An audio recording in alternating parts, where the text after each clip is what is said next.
السلام علیکم ورحمۃ اللہ وبرکاتہ۔ جی ناظرین، میں ہوں آپ کی ہوسٹ عنایا، حاضر خدمت ہے این جے ڈریم ٹی وی کے پلیٹ فارم سے۔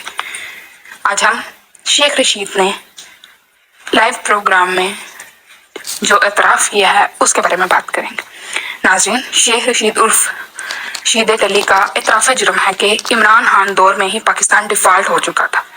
شیخ رشید کا کہنا ہے کہ کوئی لکیلی آیا ہے، ورلڈ بینک نے بہتری کا ثبوت دیا ہے، ورنہ تو ہم آلموسٹ ڈیفالٹ ہو چکے تھے۔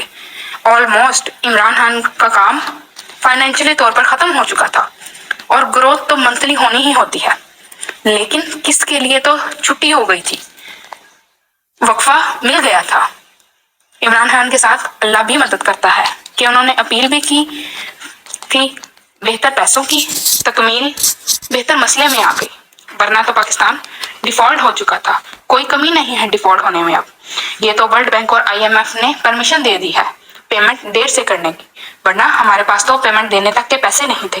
یہ تو لکیلی وزیر اعظم شہباز شریف کی حکومت نے اس تباہ حال مشیت کو سنبھال کر ڈیفالٹ سے بچا لیا۔ جی تو یہ تھا شیخ رشید کا اعتراف۔ یہی تھا ہمارا آج کا موضوع۔ اسی کے ساتھ اپنی ہوسٹ عنایا کو دیجیے اجازت۔ ملتے ہیں آپ کے ساتھ ایک نئی خبر سے لے کر، تب تک کے لیے اپنا خیال رکھیے گا۔ اللہ حافظ۔